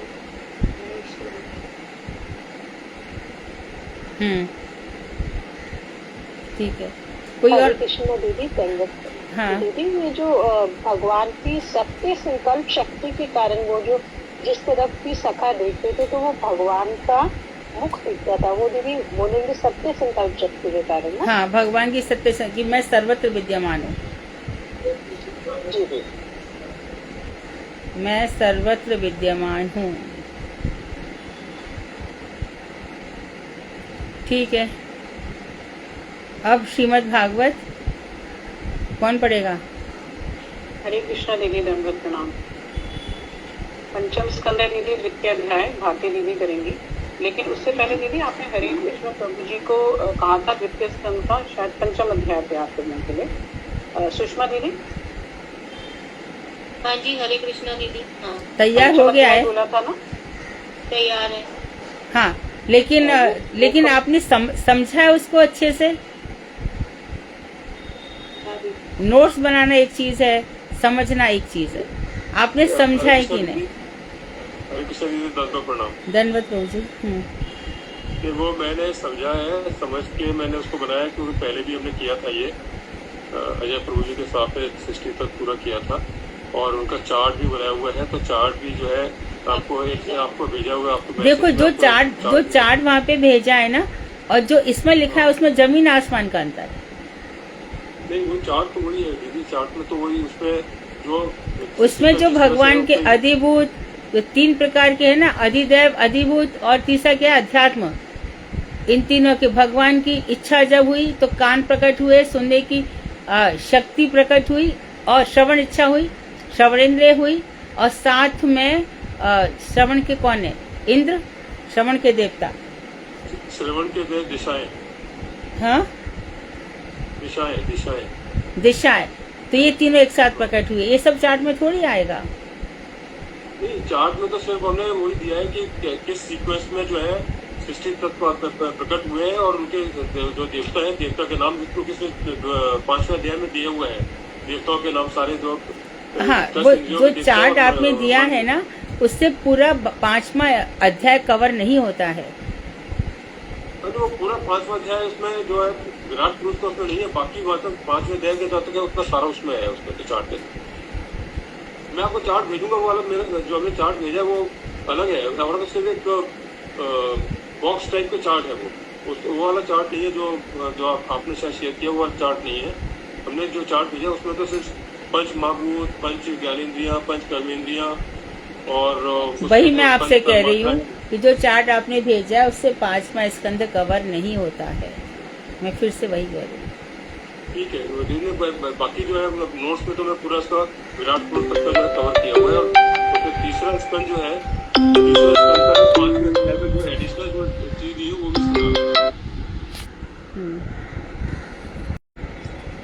आप, मैं चाहती हूँ कि उसको भी समझो आप। तो आपने समझ लिया है ठीक से? ये तो 5वां अध्याय तो मैंने पूरा अच्छी तरह से समझ लिया, और उसके हिसाब से ही हमने जो है अपना तो तैयार किया हुआ है। जब आप कहेंगे जाओ एक बार कर देंगे। ठीक है, तो एक फिर मैं आपसे कल कहती हूँ कहने को, है ना? ठीक है। हाँ, कल आप सुनाइए। ठीक है, मैं जो भी मेरी जिज्ञासाएं हों उनका समाधान भी करना। ठीक है दीदी, तो सब कहेंगे। भारती। हरे कृष्ण दीदी, दंडवत प्रणाम।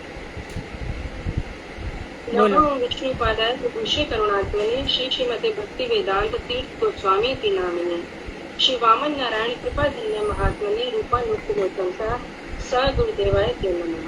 नमो विष्णुपादाय राधिकाय प्रियात्मने श्री श्रीमद् भक्ति वेदांत श्रील नारायण गोस्वामी इति नामिने श्री कृष्ण लीला कथने सुदक्षम औदार्य माधुर्य आदि गुणश्चयुक्तम वरम वरेण्यम पुरुषम महांतम नारायणम स्वामी शिरसा नमः। नमः विष्णुपादाय नारायणप्रियरूपिणे श्री श्रीमते मधु गोस्वामी इति नामिने श्री वामन नारायण कृपा धन्या मनस्विनी राधा माधव कीर्तन निष्णाता नमोस्तुते। नमस्ते ज्ञान विज्ञान अस्त्यांग प्रदायिनी श्री रूपानुक्तोत्तमा शिक्षा गुरुदेव की। श्री गुरुदेव की जय, परम गुरुदेव की जय। मधु दीदी के चरण में अनंत कोटि दंडवत प्रणाम। तो जो भारतीय आग्नेय चरित्र सुनाएंगी, तो कल हमने महाराज प्रियव्रत की कथा सुनी थी। उन्हीं का ये सबसे बड़ा बेटा आग्नेत्र है। आग्नेत्र भी पिता के गुणों में गया था। ये भी भजन कीर्तन भजन साधन में लग गया था। बाद में सृष्टि आगे बढ़ाने की कामना इसके मन में भी आई और ये तपस्या के लिए वन में चले गए। और जहाँ पर गए वहाँ पर फिर वंश आगे बढ़े तो ब्रह्मा जी ने इसके जीवन में एक पूर्वचिति नाम की अप्सरा भेज दी। इसको समझ में नहीं आया कि ये स्त्री है या पुरुष है, तो ये उसके अंगों का वर्णन करने लगा और उसको मुनि इत्यादि शब्दों से संबोधन करने लगा। बाद में पूर्वचिति के साथ इसने संतानें पैदा करी। जैसे कि प्रियव्रत ने अब 7 पर्वत बनाए, 7 द्वीप बनाए, 7 द्वीप बनाए और 7 द्वीपों को अपने 7 बेटों को दे दिया था। इसी तरह से इसने, बहुत ध्यान से कथा सुनेंगे, आग्नेत्र ने 9 बच्चे पैदा किए, केतुमाल, रम्यक और किम पुरुष इत्यादि। और उसी पर इसने क्या किया कि जो 9 द्वीप थे, तो इसको जो एक भाग मिला था जम्बू द्वीप, आग्नेत्र के जो 9 भाई थे, तो 9 को 9 द्वीप मिले, इसको जम्बू द्वीप मिला। तो जम्बू द्वीप के इसने क्या किए, 9 भाग कर दिए और 9 भागों में से अपने पुत्रों के नाम पर ही 9 वर्ष बना दिए। 9 वर्ष जो बनाए जम्बू द्वीप के, 9 वर्ष जो बनाए, इसमें इसने अपने पुत्रों का नाम दे दिया। बाद में पुत्रचिति जो ब्रह्मा जी के द्वारा भेजी गई थी पूर्वचिति, इसका मन नहीं लगा, ये फिर ब्रह्मा जी की सेवा में चली गई। तो उसी की यादों में इसने अपना जीवन उसी का चिंतन करता रहता था। फिर वो उसी लोक में चला गया जहाँ उसके पितर रहते हैं, और जहाँ पर पितर अपने अपने कर्मों के अनुसार भोग करते हैं, ये वहीं चला गया। कथा बहुत सुंदर है, सुनाइए भारती। खंड 2, खंड 5, चैप्टर 2। कल हमने अपनी पूर्व वक्ता साधना दीदी के रूप से श्रवण किया था। ये प्रियव्रत मनु के जो थे दूसरे पुत्र थे। प्रियव्रत के बारे में महाराज परीक्षित ने सुखदेव गोस्वामी से प्रश्न किया था कि वो तो परम भागवत थे, तो वह गृहस्थ धर्म में किस प्रकार लीन हो गए। गृहस्थ धर्म तो कर्म बंधन और अपने स्वरूप को भुलाने का मूल कारण है। तो सुखदेव गोस्वामी ने कहा, जो इंद्रियों को जीतकर परमात्मा में ही रति रखता है, गृहस्थ आश्रम उसका क्या बिगाड़ सकता है। और अजीत इंद्रिय व्यक्ति वन में भी चला जाए तो भी उसे संसार का भय बना ही रहता है। इसके बाद मनु के वन चले जाने के बाद प्रियव्रत ने ब्रह्मा जी के आदेश से राज्य का भार ग्रहण किया। उन्होंने तो बहुत अच्छा पॉइंट बताया कि जो भगवान के भजन में लगा रहता है, गृहस्थ उसका क्या बिगाड़ सकता है, उसको कर्म बंधन नहीं हो सकता। तो ग्रहे था के बने था के कहीं भी रहो, भगवान का भजन करो। प्रियव्रत ने प्रजापति विश्वकर्मा की पुत्री बृहस्पति से विवाह किया और उनके 10 पुत्र और 1 पुत्री ऊर्जस्वती हुई। उनके रथ के पहियों से जो 7 लकीरें बनी थी, उससे 7 समुद्र बने और इन समुद्रों के बनने से पृथ्वी 7 द्वीपों में विभक्त हो गई थी। और प्रत्येक द्वीप में प्रियव्रत ने नदी, पर्वत और वन आदि की रचना करके उनकी सीमा को भी निर्धारित कर दिया था। उन्होंने अपने 7 पुत्रों में से प्रत्येक को एक एक द्वीप का ये राजा बता रही है बना कि हर द्वीप में नदी पर्वत बना दिए, हर द्वीप की सीमा भी बना दी, जिससे कि आपस में झगड़ा ना हो और सभी लोग बहुत अच्छी प्रकार से प्रसन्नता से रहें। और उनके जो बाकी 3 पुत्र थे, कवि, महावीर और सवर्ण, ये नैष्ठिक ब्रह्मचारी थे और बाद में सन्यासी बन गए थे। और इन्होंने अपनी पुत्री ऊर्जस्वती का विवाह शुक्राचार्य जी से किया था। प्रियव्रत की एक और पत्नी भी थी, उससे भी इनके 3 पुत्र हुए जो मनवंतरों के अधिपति हुए। इसके बाद प्रियव्रत जी नारद जी के आदेश से परमार्थ साधन में लग गए और उन्होंने अपने बड़े पुत्र आग्नेत्र को जम्बूद्वीप का राज्यभार सौंप दिया और खुद भजन करने चले गए, है ना। आग्नेत्र जम्बूद्वीप वासी प्रजाओं को अपनी संतान के समान उनका पालन करने लगे। फिर एक किसी समय वो पितृलोक की प्राप्ति कराने वाले सतपुत्र की कामना से मंदराचल पर्वती घाटी में एकाग्र चित्त से ब्रह्मा जी की आराधना करने लगे। जब ब्रह्मा जी को पता चला तो उन्होंने देखा, तब उन्होंने देव सभा की एक गायिका पूर्व चित्ती नाम की एक अप्सरा को उनके समीप भेज दिया। कहाँ की गायिका? ये स्वर्गलोक की गायिका है। देव सभा की थी। देव सभा की गायिका ब्रह्मा जी के लोक है, ठीक है। अब आग्नेत्र के आश्रम के पास ही एक अति रमणीय उपवन था। वह पूर्व चित्ती वहीं आकर घूमने लगी। उसके चरणों की नुपुरों की ध्वनि सुनकर आग्नेत्र अधखुली आंखों से उसे देखने लगे। वो उसके सुंदर मुख चंचल चितवन को देखकर काम के वशीभूत हो गए। काम के वशीभूत होने के कारण उनका सारा का सारा ज्ञान धरा का धरा रह गया और वह उसके अधीन होकर उसे प्रसन्न करने के लिए पागलों की भांति कभी पुरुष रूप में और कभी स्त्री रूप में उसे संबोधित करने लगे। हाँ, वो पूर्व चित्ती अप्सरा को कभी कह रहे हे सखे और कभी उसको स्त्री रूप में संबोधन कर रहे हैं। आग्नेत्र ने कहा, हे मुनिवर्य, तुम कौन हो और इस पर्वत पर तुम क्या करना चाहते हो? मुझ जैसे अजितेंद्रिय कामातुर मत वाले मृगों का क्या शिकार करना चाहते हो? उनके अंगों से जो है बहुत ही सुगंध आ रही थी और उन्होंने बहुत ही झीने वस्त्रों, पीले रंग का एक बहुत ही झीना वस्त्र पहन रखा था जिसमें से उनका सारा लावण्य झिलमिला रहा था। उन्होंने आग्नेत्र कहने लगे कि कहीं विश्व सृष्टा ब्रह्मा जी ने मुझ पर प्रसन्न होकर उससे कहने लगे कि कहीं विश्व सृष्टा ब्रह्मा जी मुझ पर प्रसन्न होकर तुम्हें मेरी पत्नी बनाकर तो उन्होंने नहीं भेजा। उन्होंने अपनी मीठी मीठी बातों से पूर्व चित्ती को प्रसन्न कर लिया। पूर्व चित्ती का मन भी उनकी ओर आकृष्ट हो गया।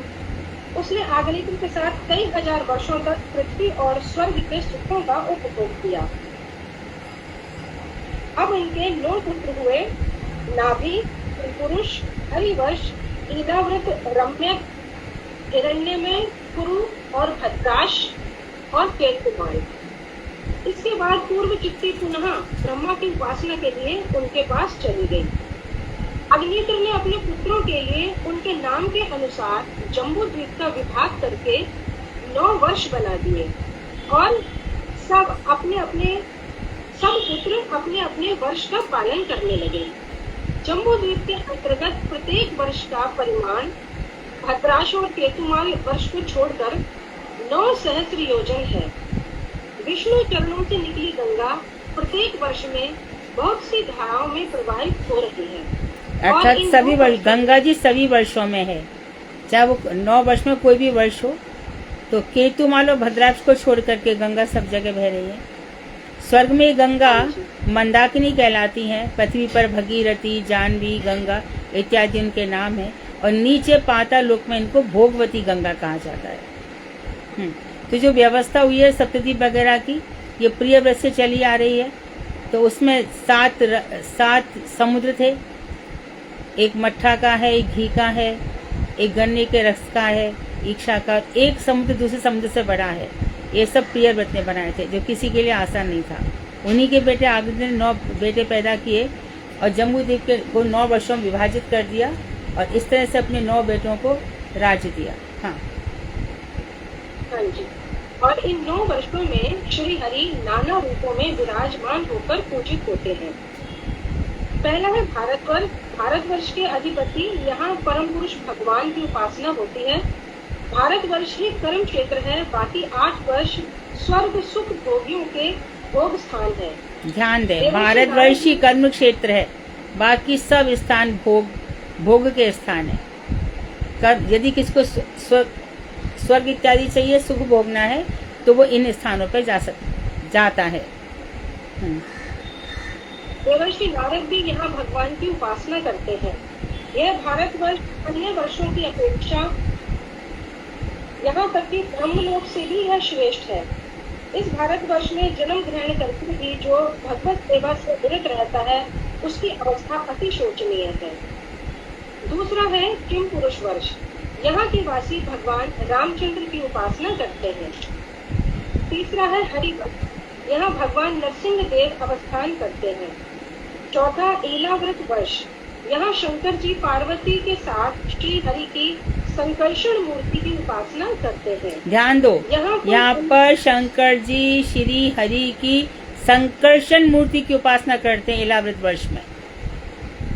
यहाँ पर यह भी है कि कोई भी आगे कथा आएगी, यदि यहाँ पर कोई घुसेगा पुरुष तो स्त्री बन जाएगा। हाँ जी,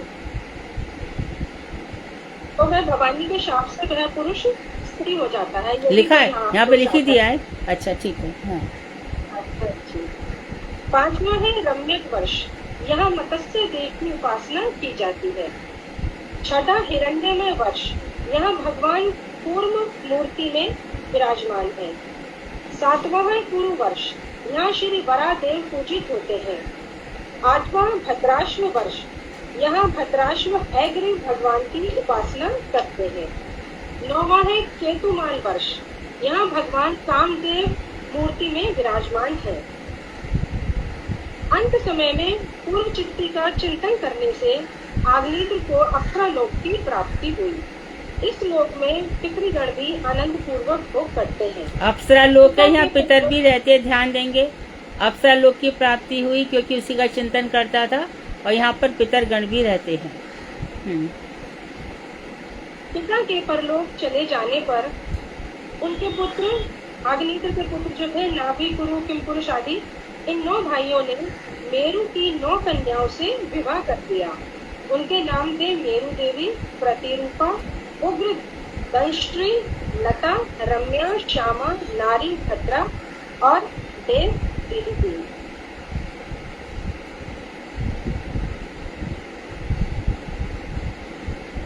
इसके बाद जो है आगे आग्नेत्र के बड़े पुत्र राजा नाभि के चरित्र में कल वर्णन किया जाएगा। हरे कृष्णा दीदी। तुम उसमें थोड़ा सा, सही बात है, समय कम था, लेकिन जिस तरह से उन्होंने उसके सौंदर्य का वर्णन किया थोड़ा बता सकती थी। जो पूर्व चिति अप्सरा आई है तो किस तरह से भ्रमित हुए उसके सौंदर्य को देख करके। वो क्रीड़ा खेलती तो उनको समझ में नहीं आता था। यद्यपि ये सभा में बोलने जैसी चीजें नहीं है, परंतु बड़ी हास्यास्पद है बहुत। आप लोग खुद पढ़ सकते हैं। ठीक है, अच्छा था। मैंने उसमें थोड़ा छोटा कर दिया था उसको। हाँ, और उसमें कुछ चीजें सभा में कहने की भी नहीं है। हाँ, पर हमारे सुखदेव गोस्वामी वर्णन कर रहे हैं, इसलिए हम हर चीज को अमृत मानते हैं।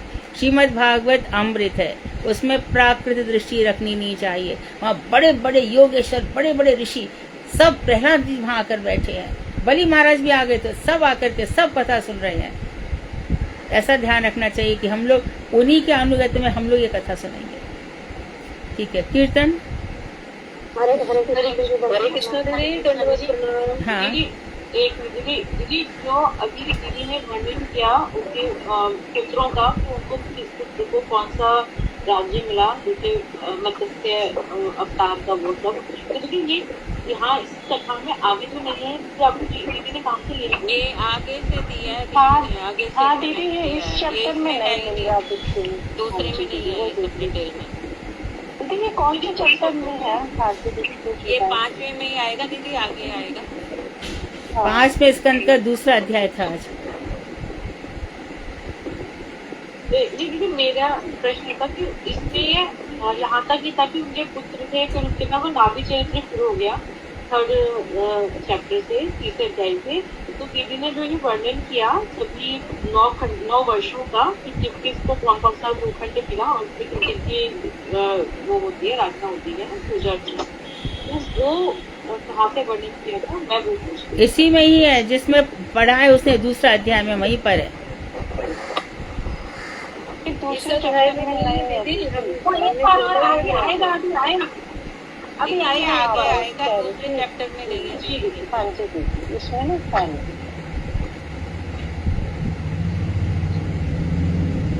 ठीक है। कीर्तन हरे कृष्णा दंडवत दीदी, मैं बोलूं कीर्तन? मैं कौन है? रेखा मिश्रा, उत्तराखंड से। हाँ, तुम्हारे उसका ध्यान रखना, मोबाइल की आवाज ब्रेक हो जाती है। गाओ। हाँ दीदी, वो बारिश का मौसम हो रहा है यार।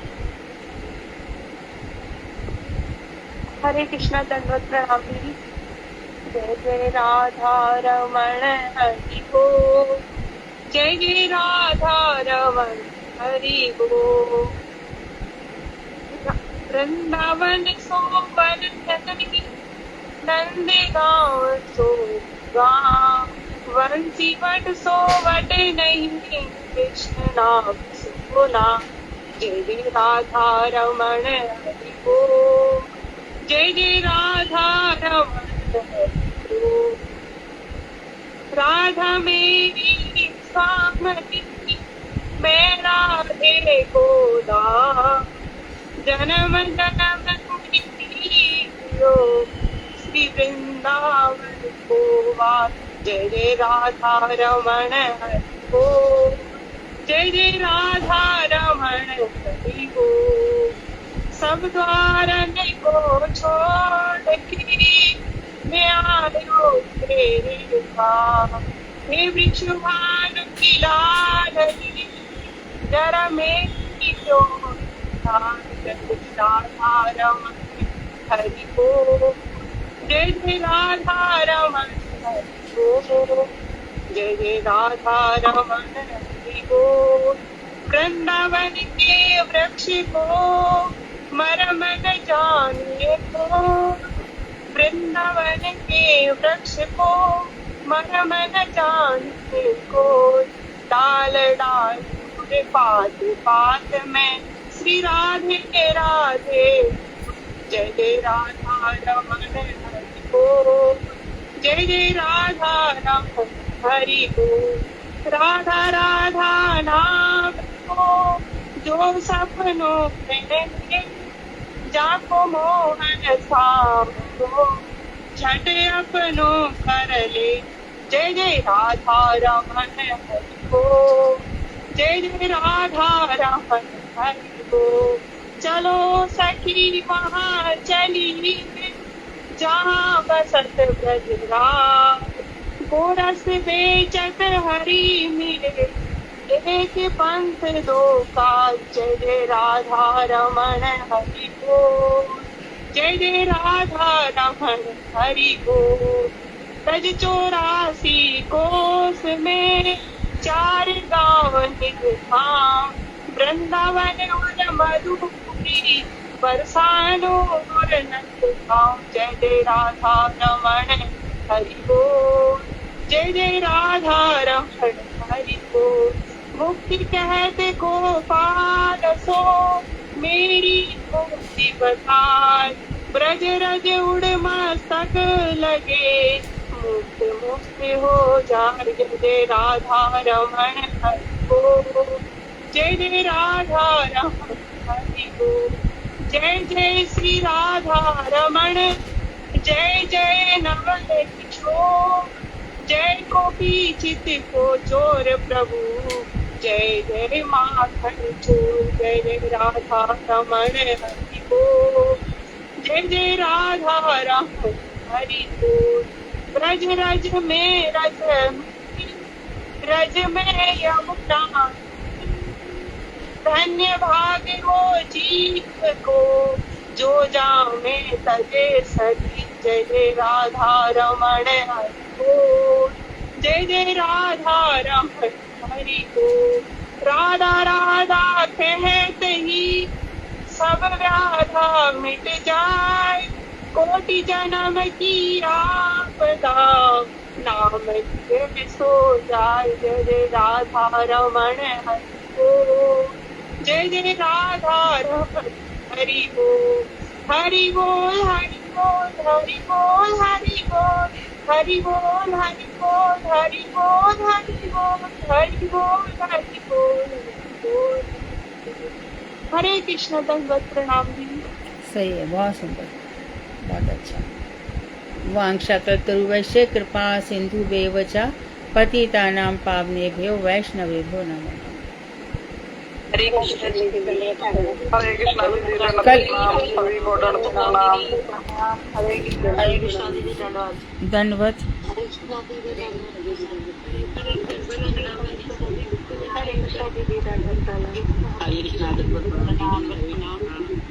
दंडवत। हरे कृष्णा।